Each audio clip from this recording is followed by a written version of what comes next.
In today's episode of Dirt Nation Off-Road, we're going to be covering our top tips for beginners. So if you guys are new to this hobby, stay tuned because we're going to be going over some information that I wish I knew when I got started in this community. Let's get started.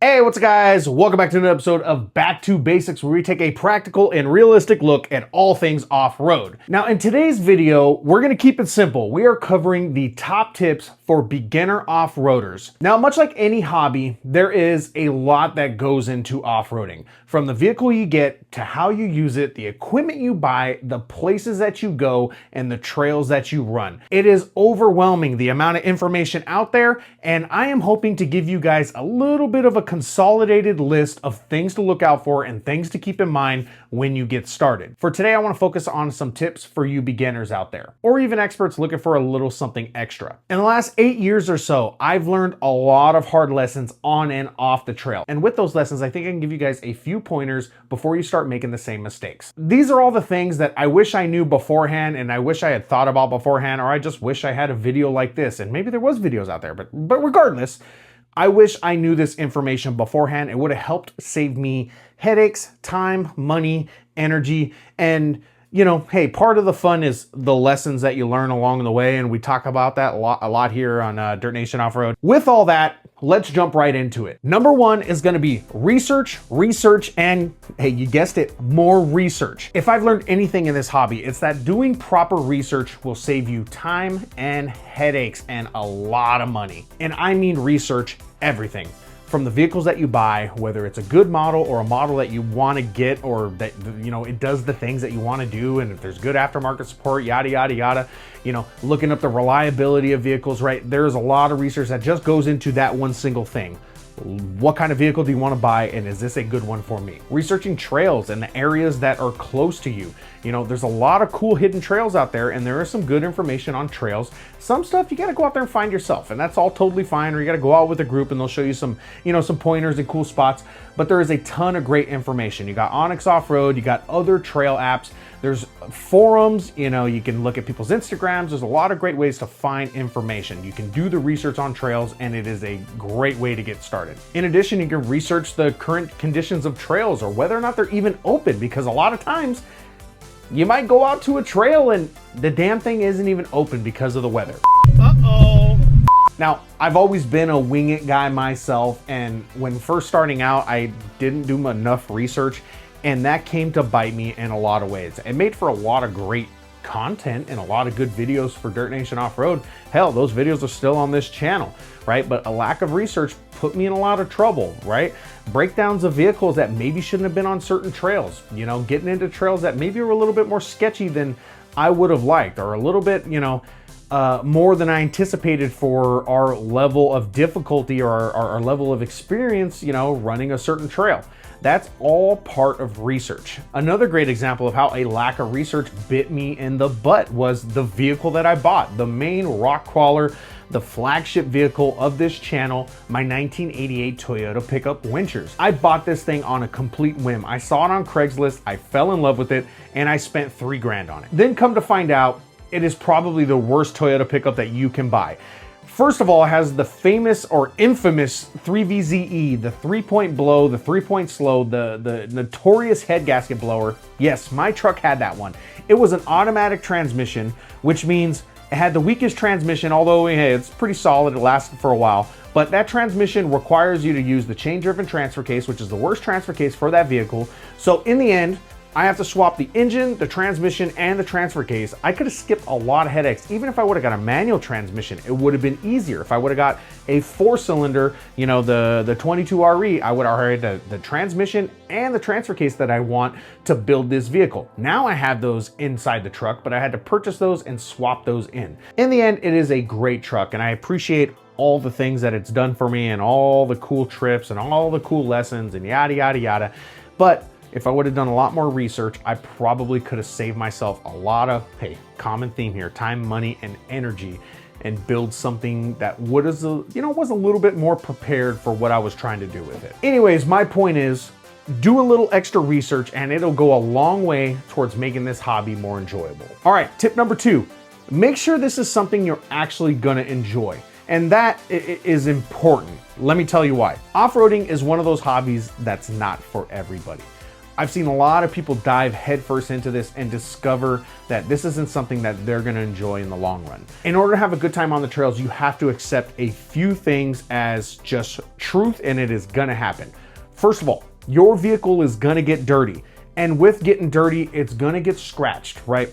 You can wash it as perfectly as you like. You can do all the paint correction and all that stuff, but if you run trails, you're gonna get sand and dirt and rocks flung at it. You're gonna get pinstripes. These are all facts, and there is no way around it. In addition, off-road runs tend to go sideways. Unexpected breakdowns, traffic on the trail, and bad conditions make for a long day on the trail. If you got your niece's birthday party at 2 o'clock, I don't recommend running a trail at 8 a.m. because guess what? Regardless of how short that trail is, regardless of how professional you are, there is always a strong possibility that something will happen and will cause you to miss an appointment, miss whatever. If you're going out off-roading, just understand that things always happen and it never goes as expected. And that is half of the fun. My recommendation is if you already own a 4x4, go out on a guided trail run, with an experienced group and see, is this something that I'm gonna enjoy, right? Run a short fire trail, run something like Lido Creek, maybe go to Azusa Canyon without trying to do all the extra stuff in Azusa Canyon. You can still go and, it's generally a low risk area. A lot of OHV areas are, you can go somewhere like that where, hey, is this something I'm gonna be into? Am I gonna enjoy, sand everywhere and yada, yada, yada. Just go try it out. And if you don't have a 4x4, and there's probably a reason why you're getting into this. Maybe you have a friend that has a 4x4, a friend that has a Jeep or a Toyota or whatever. Go out on a run with them and see, do I enjoy this? Do I enjoy the vibes? Do I enjoy the people? Do I enjoy, having to go through a bumpy trail for, sometimes hours on end, right? Figure this out, right? Is this something you're gonna enjoy? Tip number 3, my lord. Tip number 3.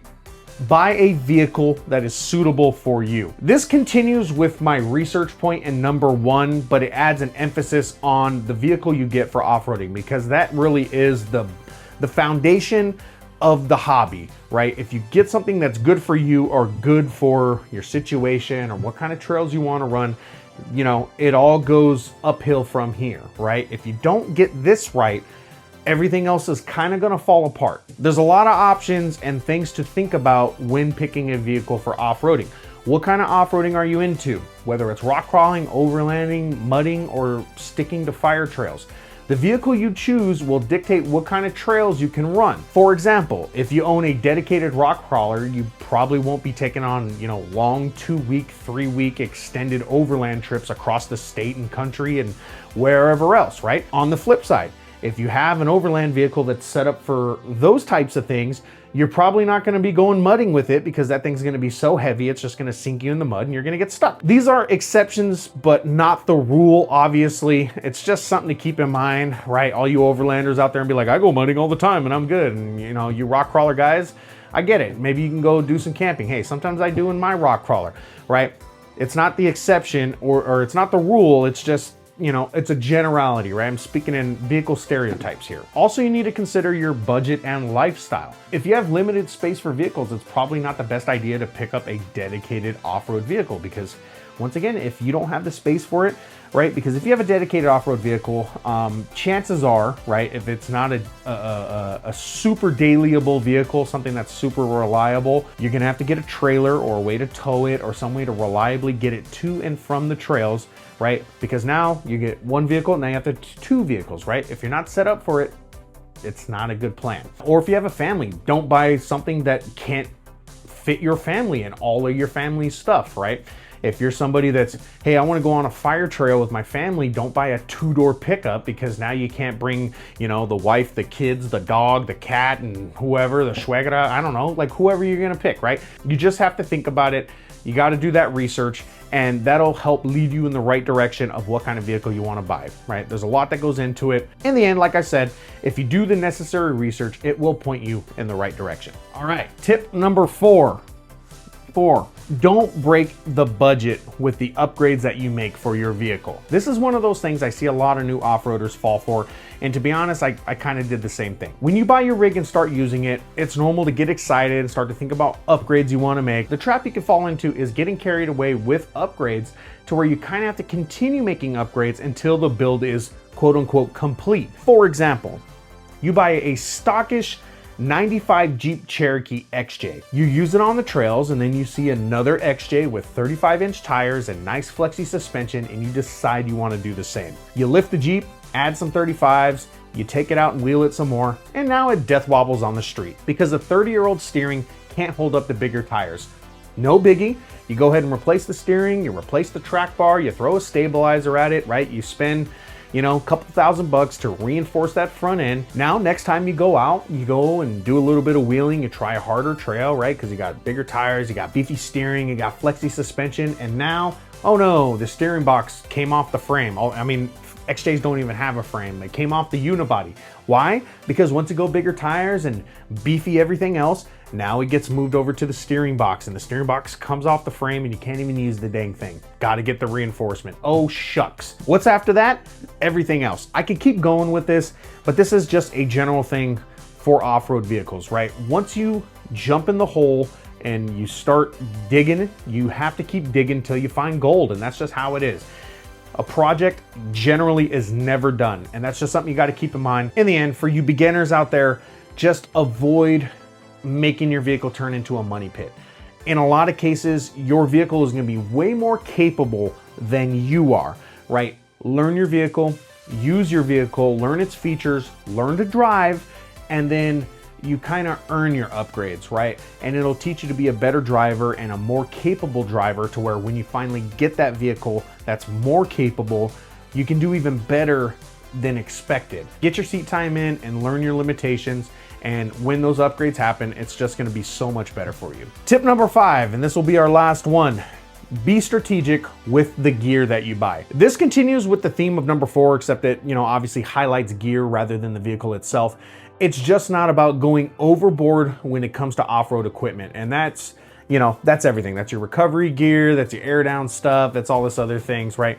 Keep it simple. You don't have to break the bank to get started. In fact, we put together a video, and I will link it down below or here, or wherever else, right, where we talked about Amazon products for beginners, and it's good equipment that you can get on Amazon, and I cover a whole variety of different things. If you wheel with an experienced group, a lot of times you don't have to go and get everything right away, right? In a lot of cases, a very, very, you know, limited list of things will get you through most trail runs, right? A recovery strap, a couple shackles, a basic tool set, air compressor, an ice chest, and maybe a first aid kit will get you very, very deep into a lot of off-road runs. There's veterans out there that are willing to help you, so you don't have to worry about getting everything right away. And as you start to develop and wheel more, you'll learn, hey, you know what? I've noticed I've needed to, you know, replace valve stems a lot. So you can get a valve stem kit tool. You've learned that, hey, you know, I've noticed I do this and this and this, and you'll start to, you know, and then that way you can get things in steps, right? It doesn't have to be like, all right, you know what? You're in the hobby. You just spent, you know, $3,000 on a vehicle, and you just spent $5,000 upgrading it. Now you got to throw $1,000 at tools and $1,000 at recovery gear. You don't need to do all that, right? Keep it simple, be strategic, and go out and enjoy your vehicles and just go do your thing. This is all with a budget in mind, because most of us are working on a budget. In fact, we're all working on a budget. Some budgets are bigger than others. And hey, if you got the money to just go buy a bunch of equipment and all that stuff, more power to you. Great stuff. But when you're working with a budget, just consider that. You don't need to break the bank right away. You can be strategic and just get the equipment that you need right away, and then start to level up as you level up as a driver. And there it is. That's some of my top tips for you beginners in the off-road community. Obviously, there's a lot to learn out there. Hell, even after 8 years doing this, I'm still learning things all the time. There's always going to be something for you to learn. So hey, get a little bit better each day. Learn from videos like this, learn from other videos, learn from going out on the trails. These are just some good tips to get you started. I hope you guys learned some cool things, and I really hope you guys enjoyed the video. For you veterans out there, we always ask a question at the end of this video. Hey, we're gonna keep it simple. What are some of your top tips? What are some things that you wish you knew when you first got started in this community that you can at least comment and maybe let, even if you just let one person know, give them a little bit of help, right? It goes a long way. So comment below. Let's have a discussion. Let's talk about some cool things. I hope you guys enjoyed the video. Tune in. We got some more back to basics content coming very, very soon. If you guys want to support us, you can check out our merch store, which is dirtnationshop.com. We got a ton of cool things. We got some new merch on the way, new shirts. We got some new hoodies coming up because it's getting cold, even though I'm over here sweating my ass off because it's still hot, but you guys get the point. Got some cool stuff on the way. We got new stickers. You guys can check that stuff out. You can also support us on Patreon. That's where you get exclusive access to all things Dirt Nation Off-Road. We get extra runs, extra content, extra videos, all the fun stuff. But that's going to be it for this one. Thank you guys so much. We'll see you again next time.